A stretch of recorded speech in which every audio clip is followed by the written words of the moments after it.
율법 아래에 있고자 하는 자들아, 주어거든요. 주어인데 이제 이렇게 부르는 폭격, 부르는 거죠. 누구야 이렇게 부르는 것처럼 율법 아래에 있고자 하는 자들아, 이게 주어고, 여기 말하라 서술에 말하라 듣지 못하였느냐. 율법 아래에 있고자 하는 자들아, 내게 말하라. 율법을 듣지 못하였느냐? 라고 이렇게 질문하고 있는 거예요.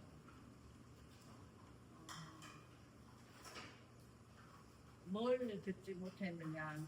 이 밑에 내용이거든요. 기록된 바 아브라함이 주어 두 아들이 있으니, 아브라함의 두 아들이 있는데, 하나는 계집종에게서, 하나는 자유화하는 여자에게서 낳았다. 하나는 낳았다. 아브라함에게 두 아들이 있는데 계집종에서 난 아들과 자유하는 여자에게서 낳았다 하였으나, 문장에서 계집종에게서는 육체를 따라 낳고, 하갈이 난 이스마엘은 육체를 따라 낳았다라고, 따라 낳았다가 이제 스스로고 육체를 따라 낳는데, 무엇을 따라? 육체를 따라서 낳았다. 육체를 따라서 낳았다는 말은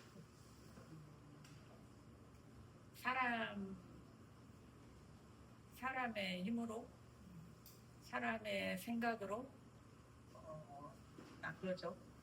그리고 사람의 능력으로 육체를 따라 난 이스마엘과 자유하는 여자에게선 약속으로 말미암았느니라.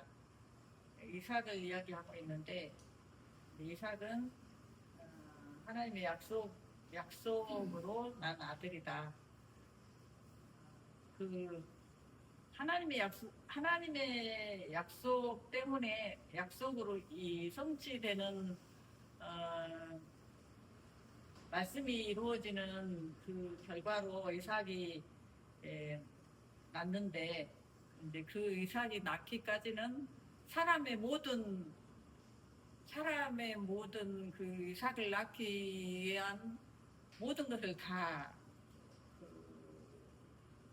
없이 하고, 그러니까 사람으로서 할 수 있는 모든 것을 불가능한 지경으로, 불가능한 자리까지 가게 하시잖아요. 그래서 사람의 힘으로 아무것도 할 수 없는 그때까지 이제 기다리셨다가 오직 하나님의 약속으로 이삭이 나오도록 하죠. 이것은 비윤이 두 언약이라. 이 여자들은 두 언약이라. 이것은 이 여자들은 주어고 비윤이 두 언약이라 스스로.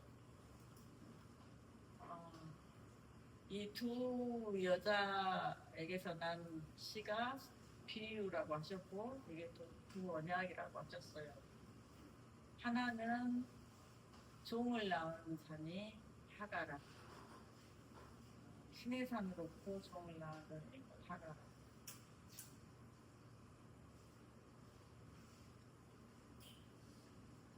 이 하가는 같은 데니, 뭐가 같냐면 지금 있는 예루살렘과 같은 데니, 아라비아에 있는 신의 산으로 지금 있는 예루살렘과 같은 데니, 저가 그 자녀들로 더불어 종로를 가고. 잘 해석은 못하지만 이 하가가 율법을 의미하는 것 같아요. 오직 위에 있는 예루살렘은 자유자니, 위에 있는 예루살렘은 빨간색인데 주어고, 자유자니 우리 어머니라.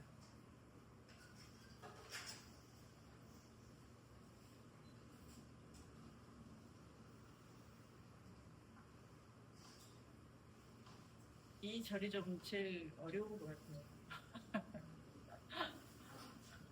빨간색이긴 한데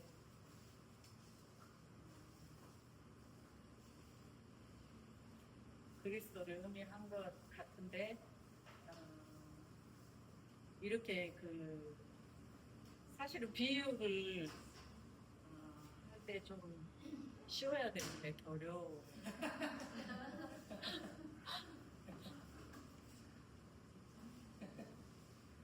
잉태치 못한 자여 즐거워하라. 부르지 못한 자여 소리질러 외치라.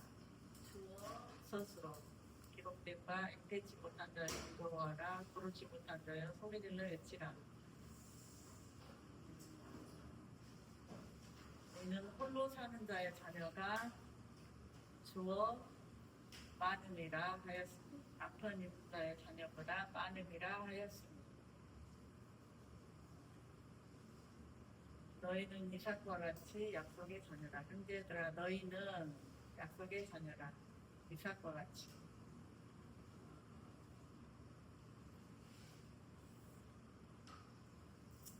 갈라디아에서 제가 지금까지 여러 번 갈라디아서를 했는데 제일 설명하기 어려운 뭔지는 알겠는데 설명하기 어려운 기절인 것 같아요.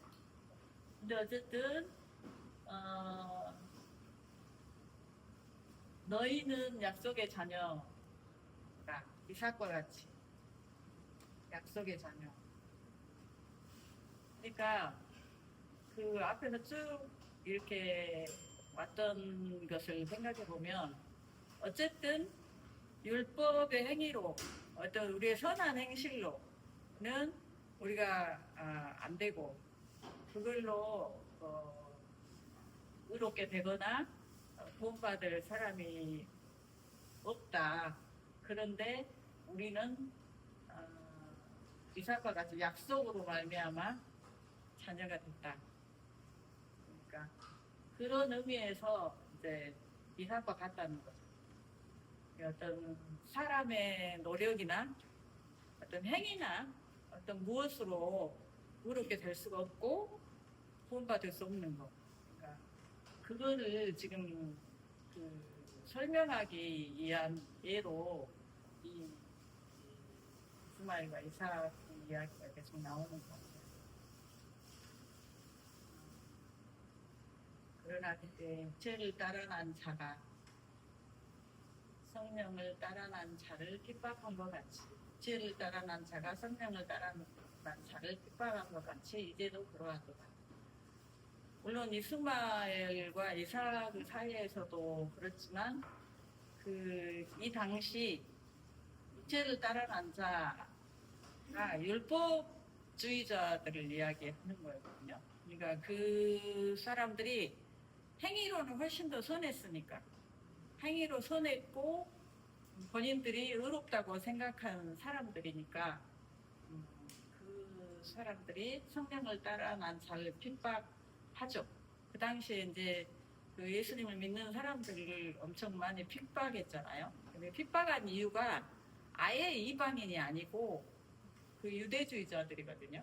율법주의자들이 이 복음을 가진 자들을 핍박했죠. 그래서 근데 지금도 마찬가지라는 생각이 들어요. 그러니까 우리가 은혜를 좋아하고 이 복음의 소식을 들으면 기뻐하고 당연히 그럴 것 같지만 사실은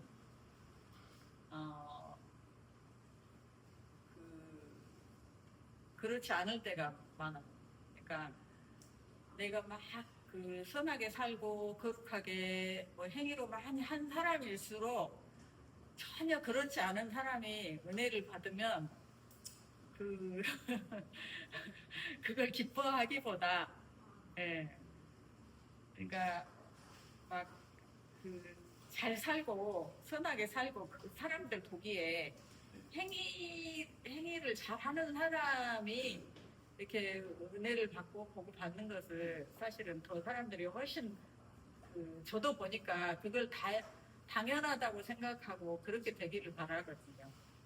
그래서 그렇지 못한 좀 자격이 없는 것 같은 그런 사람들이 이 상을 받으면 우리의 정서에 별로 그걸 기뻐하지 않는 것 같더라고요. 그래서 이때하고 마찬가지인 것 같아요. 육체를 따라난 자가 성령을 따라난 자를 핍박한다. 그거는 그 당시에도 그랬고 우리 가운데도 요즘에도 많이 있다는 생각이 들어요. 이제도 그러하도다. 그러나 성경이 무엇을 말하느냐? 성경이 말하느냐? 무엇을? 계집종과 그 아들을 내어 쫓으라. 계집종과 그 아들을 목적어 내어 쫓으라. 계집종의 아들이 주어 유업을 얻지 못하리라 하였느니라. 자유하는 여자의 아들로 더불어 유업을 얻지 못하리라 하였느니라. 성경이